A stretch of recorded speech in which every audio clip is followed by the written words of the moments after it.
नमस्कार दोस्तों, मैं सतनाम सिंह आप सभी का स्वागत करता हूं आपके अपने YouTube channel the GS founder पर।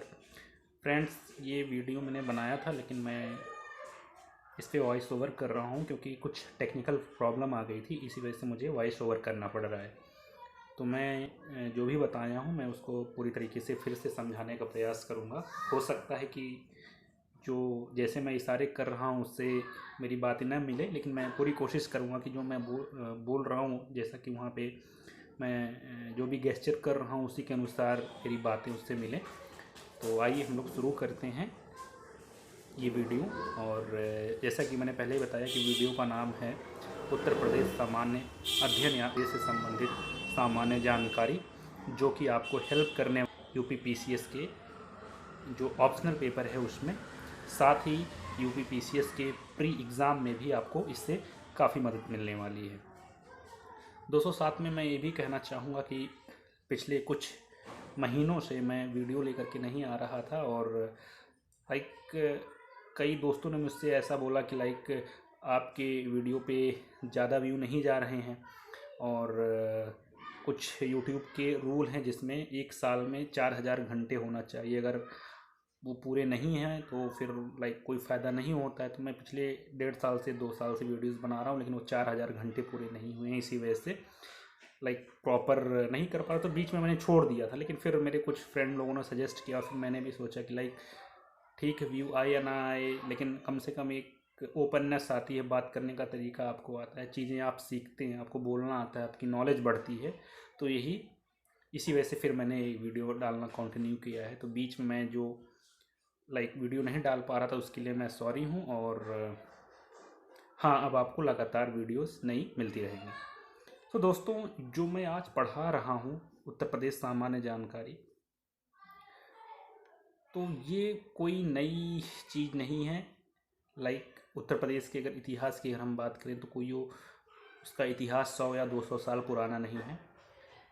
ये तकरीबन 5000 सालों का इतिहास रहा है उत्तर प्रदेश का। यानी जब भारत में आर्यों का आगमन होता है तो पहले वह सिंधु नदी, उसके बाद सतलज से लेकर के आगे जब वो पूर्व की ओर बढ़ेंगे तो गंगा और यमुना के दोआब के बीच में उससे आगे घाघरा नदी तक अपना विस्तार करते हैं। और यहीं पे वैदिक कल्चर या कहें या वैदिक संस्कृत कहें, उसका तरीके से निर्माण होता है या विकास होता है।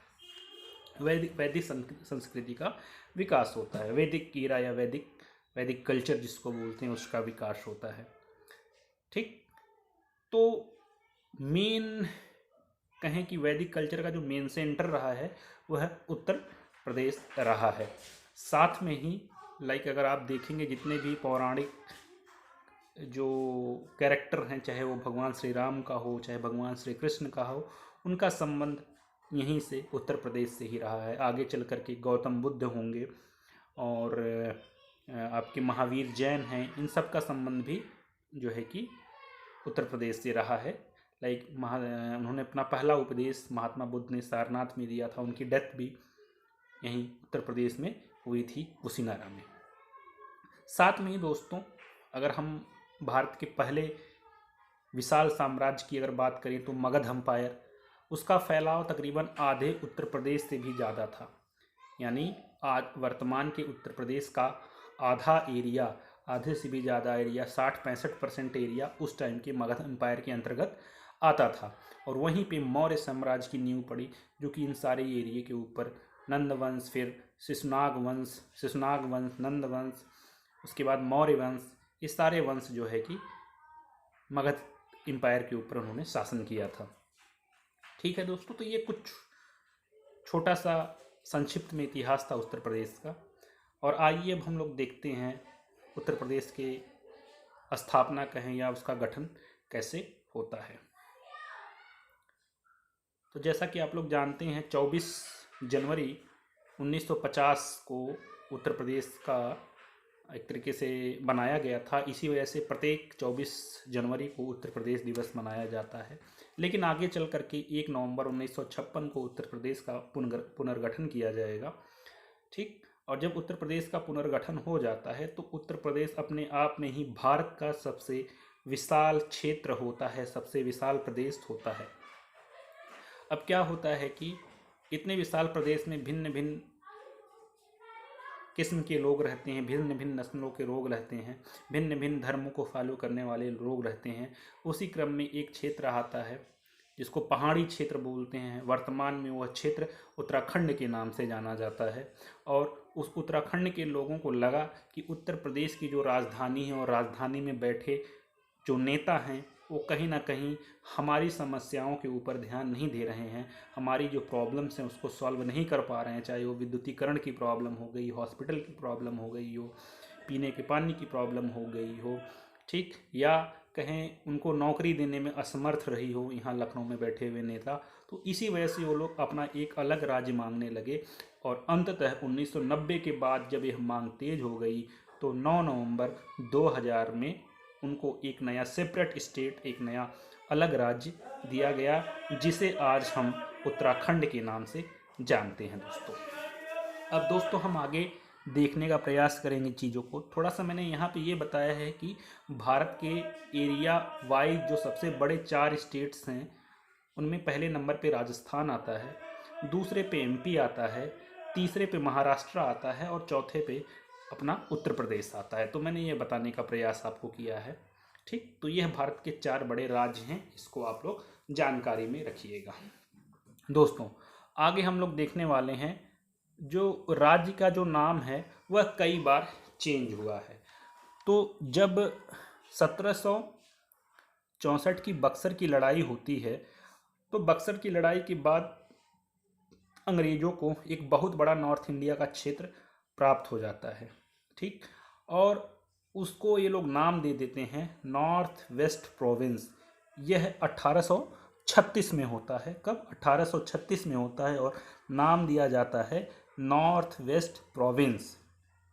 नॉर्थ वेस्ट प्रोविंस उस उत्तर पश्चिमी प्रांत, उत्तर पश्चिमी प्रांत। आगे 1877 में इसका पुनः नामकरण किया जाएगा और इसका नाम रखा जाता है north west province and Awadh. Awadh इसमें इसलिए जोड़ लिया जाता है क्योंकि 1856 में अंग्रेज़ों द्वारा अवध को अपने में विलय कर लिया गया था और उसके एक साल बाद 1857 में विद्रोह जो हुआ था, जिसको 1857 की क्रांति या 1857 का रिवोल्ट के नाम से जाना जाता है। तो इस टाइम में एक बार फिर 1877 में इस NWP का नाम फिर से चेंज हुआ और नाम रखा गया north west province and Awadh. आगे चल करके 1902 में इसका नाम एक बार फिर से चेंज कर दिया जाएगा क्योंकि 2 रेजिडेंसी थी, पहला था आगरा और दूसरी थी अवध, ठीक। तो दोनों को मिला करके कहा गया आगरा और अवध यूनाइटेड प्रोविंस। आगरा और अवध यूनाइटेड प्रोविंस कब? 1902 में। और उसके बाद 1937 में आगरा और अवध दोनों कमिश्नरियों को आपस में मिला दिया गया और एक सिंगल नाम दिया गया यूनाइटेड प्रोविंस। यूनाइटेड प्रोविंस यहीं से जो है यूपी का एक तरीके से कहें जन्म यहीं से हुआ है, यूनाइटेड प्रोविंस से।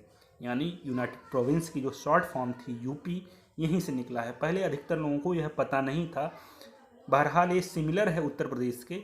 उत्तर प्रदेश का भी शॉर्ट फॉर्म यूपी ही होता है, लेकिन रियलिटी में यह यूनाइटेड प्रोविंस हुआ करता था। तो यहाँ तक मैंने यह बताने का प्रयास किया है। साथ में मैंने आपको ये बता ही दिया है कि प्रत्येक वर्ष 24 जनवरी को उत्तर प्रदेश दिवस मनाया जाता है। लास्ट ईयर के PCS के पेपर में यह क्वेश्चन भी पूछा गया था। दोस्तों अब आइए आगे देखते हैं। राज्य के वर्तमान स्थिति की अगर हम बात करें तो राज्य में तकरीबन 18 मंडल के अंतर्गत 75 जिले आते हैं। एक मंडल के अंतर्गत 5 से 6 जिलों को रखा जाता है, न्यूनतम 3 जिले, अधिकतम 6 जिले। इसके साथ साथ मंडल को प्रमंडल भी कहा जाता है। मंडल को कहीं कहीं प्रमंडल भी कहा जाता है और कहीं कहीं जिले को मंडल कहा जाता है। तो इस चीज़ को लेकर के कंफ्यूज नहीं होना है। तो वर्तमान में उत्तर प्रदेश के अंतर्गत 75 जिले, 75 डिस्ट्रिक्ट्स और 18 मंडल आते हैं।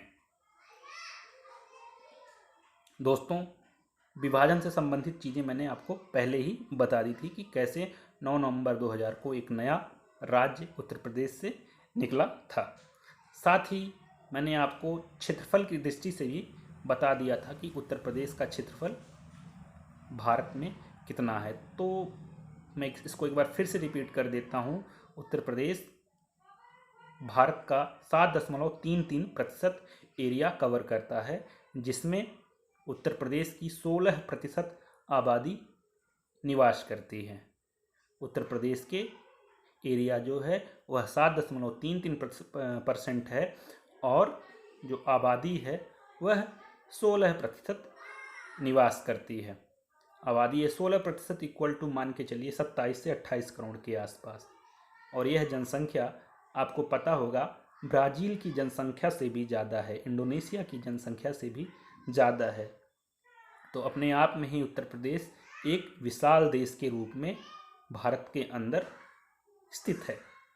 ठीक, अभी मैं यही बता रहा हूँ कि संपूर्ण भारत का क्षेत्रफल है उत्तर प्रदेश उसका 7.33% कवर करता है।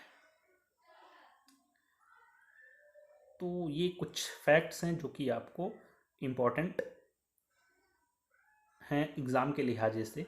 साथ में ही आप लोग जो मैंने नाम उत्तर प्रदेश के जो नेम्स बताए हैं उसको ज़रूर याद रखिएगा।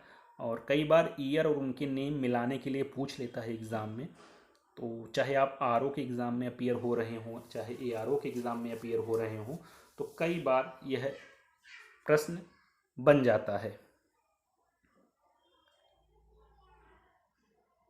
अगला पॉइंट जो है वह है NCR से रिलेटेड, नेशनल कैपिटल रीजन से संबंधित, यानी उत्तर प्रदेश के कितने ज़िले NCR में शामिल हैं। और साथ में ही उत्तर प्रदेश के जो पड़ोसी राज्य हैं उनकी संख्या कितनी है। और एक देश भी उत्तर प्रदेश के साथ अपना बॉर्डर शेयर करता है, या यूं कहीं उत्तर प्रदेश अपना बॉर्डर उस देश के साथ शेयर करता है। तो इस लिहाजे से अगर हम देखें तो 8 राज्य आते हैं जो कि उत्तर प्रदेश से अपनी बाउंड्री बनाते हैं। साथ में 8 यूपी के 8 डिस्ट्रिक्ट भी NCR रीजन में आते हैं, यानी केंद्र शासित प्रदेश में आते हैं। तो मैंने यहाँ पे ये बताया है कि एक केंद्र शासित प्रदेश है और 8 राज्यों की बाउंड्रीज यूपी से मिलती हैं। और आगे मैंने बताया है यूपी के जो 8 ज़िले हैं वो NCR में आते हैं। ठीक, और पहले ये जान लीजिए जो उत्तर प्रदेश के साथ जो राज्य बॉर्डर बनाते हैं वो कौन कौन से हैं। तो देखिए, मैंने पहला बताया है हरियाणा, दूसरा मैंने बताया है Uttarakhand, H for Haryana, U for Uttarakhand. उसके बाद H फॉर हिमाचल प्रदेश। उसके बाद मैंने बताया है मध्य प्रदेश, M फॉर मध्य प्रदेश। उसके बाद आपका है C फॉर छत्तीसगढ़। उसके बाद आपका है J for Jharkhand, B for Bihar and R for Rajasthan. तो यह 8 राज्य जो हैं जो ये यूपी के साथ अपनी बाउंड्री बनाते हैं, यूपी के साथ अपनी बाउंड्री शेयर करते हैं दोस्तों। और इनमें सबसे बड़ा है आपका राजस्थान, इन राज्यों में सबसे बड़ा है राजस्थान। उसके बाद आपका है मध्य प्रदेश। ठीक, साथ में एक केंद्र शासित प्रदेश भी है जिसे दिल्ली के नाम से हम लोग जानते हैं। तो इन केंद्र शासित प्रदेश या national capital NCR national capital region के अंतर्गत आने वाले उत्तर प्रदेश के जो ज़िले हैं, अब हम उनके बारे में जानने जा रहे हैं, जिसको मैंने शॉर्ट फॉर्म में बताया है MBBS और MGGH। MBBS और MGGH। तो M जो है, पहला जो M है MBBS, तो यहाँ पे पहला जो M है वो खड़ा है मेरठ के लिए। M is stand for Meerut. B is for Bulandshahr. Again B is for Baghpat and again S for Shamli. तो मेरठ, बुलंदशहर, बागपत और शामली मेरठ, बुलंदशहर, बागपत और शामली, ये 4 जिले आते हैं एनसीआर के अंतर्गत। और जो 4 जिले हैं एमजीजीएच, उसको भी हम लोग देख लेते हैं। शामली, एग्जैक्टली ये हो गया आपके 4। और अगेन जो 4 हैं वो कौन कौन से हैं?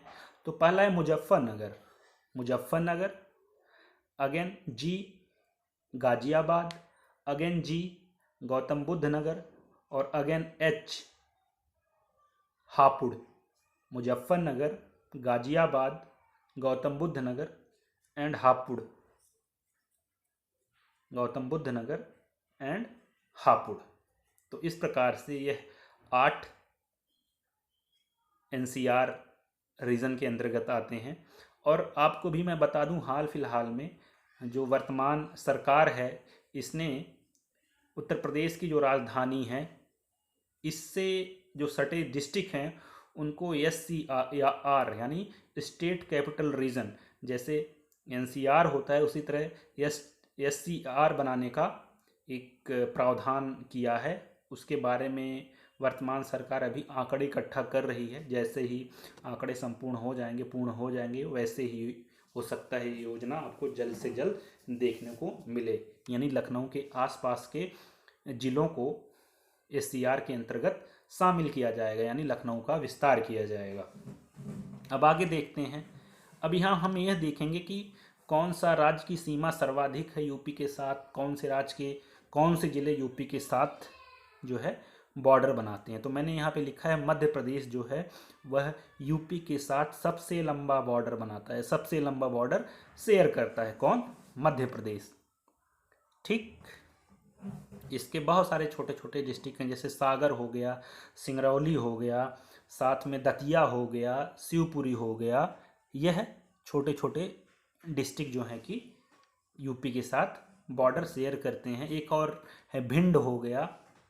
ठीक, तो यह कुछ ज़िले हैं जो कि मुझे याद है, मैंने यहाँ पे आपको बता दिया है, जो कि यूपी के साथ बॉर्डर बनाते हैं। वहीं राजस्थान जो है, राजस्थान का जो है आपका धौलपुर और भरतपुर जिला जो है, धौलपुर और भरतपुर डिस्ट्रिक्ट जो है वह यूपी के आगरा और मथुरा के साथ बॉर्डर बनाता है। यूपी के आगरा और मथुरा के साथ बॉर्डर बनाता है। बिहार के भी कुछ डिस्ट्रिक्ट हैं, जैसे गोपालगंज हो गया, ये डिस्ट्रिक्ट यूपी के साथ बॉर्डर बनाते हैं। उत्तराखंड का भी पौड़ी हो गया, गढ़वाल हो गया, ऐसे डिस्ट्रिक्ट जो हैं यूपी के साथ बॉर्डर शेयर करते हैं या सीमा बनाते हैं। आगे देखते हैं, आगे हैं हिमाचल। हिमाचल की जो सीमा है वो उत्तर प्रदेश के साथ सबसे छोटी सीमा है हिमाचल प्रदेश की। और हिमाचल के उस डिस्ट्रिक्ट का नाम है सिरमौर, जो कि यूपी के सहारनपुर ज़िले के साथ अपनी बाउंड्री बनाता है।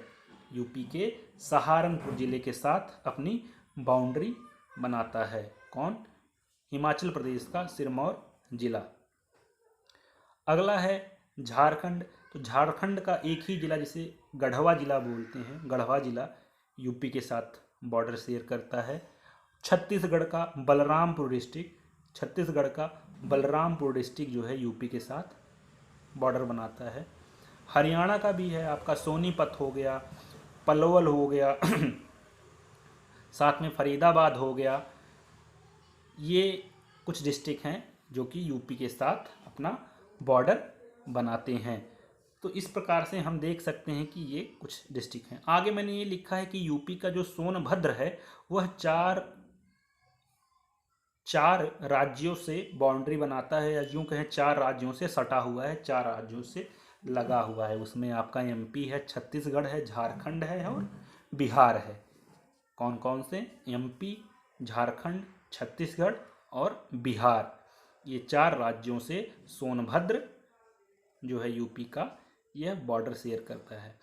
और यहाँ पे नेक्स्ट पॉइंट में मैंने बताया है यूपी का जो पूर्व का सबसे अंतिम छोर है वह है बलिया डिस्ट्रिक्ट। सबसे पूर्व में जो स्थित डिस्ट्रिक्ट है वह है बलिया डिस्ट्रिक्ट। और यहीं के चित्तू पांडे थे और इन्होंने जो है समानांतर सरकार, समानांतर गवर्नमेंट बनाई थी 1945 में। इसी वजह से इन्हें बलिया का शेर कहा जाता है चित्तू पांडे को। अगला है आपका शामली। सबसे पश्चिम में शामली जिला आता है, सबसे पश्चिम में शामली जिला आता है और यह एनसीआर के अंतर्गत भी आता है। सबसे उत्तर में आपका सहारनपुर आता है, सबसे उत्तर में सहारनपुर आता है, जो कि सिरमौर के साथ यानी हिमाचल प्रदेश के सिरमौर के साथ अपनी बाउंड्री शेयर करता है। और सबसे दक्षिण में सोनभद्र आता है। जैसा कि मैंने ऊपर बताया, यह 4 राज्यों से बाउंड्री या 4 राज्यों से घिरा हुआ है। यहाँ पे एक ध्यान देने योग्य बात ये भी है कि अधिकतर लोग सोनभद्र और ललितपुर में कंफ्यूज हो जाते हैं। तो ललितपुर जो है थोड़ा सा नीचे लटका हुआ है और चारों तरफ से एमपी से घिरा हुआ है, लेकिन सबसे दक्षिणतम डिस्ट्रिक्ट नहीं है उत्तर प्रदेश का, सबसे दक्षिणतम डिस्ट्रिक्ट है आपका सोनभद्र ही। ठीक, तो मैंने यहाँ पे ये बताया है। तो यह कुछ बेसिक इन्फॉर्मेशन यूपी से संबंधित है और आगे ये वीडियो तकरीबन 3 से 4 पार्ट में आपको मिलेगा और उम्मीद है कि ये वीडियो आपको समझ में आया होगा। जहाँ पे भी आपको अगर डाउट लगता है तो आप कमेंट करिए, मैं उसको फिर से बताने का प्रयास करूँगा, उसको मैं फिर से बताऊँगा आने वाली वीडियो में। तो मुझे पूरा विश्वास है आपको ये वीडियो पसंद आया होगा और अगर वीडियो पसंद आया है तो वीडियो को लाइक करें, चैनल को सब्सक्राइब करें, वीडियो को शेयर करें। तो मिलते हैं अगले वीडियो में, हम आपसे मुलाकात होगी। तब तक के लिए जय हिंद, जय भारत।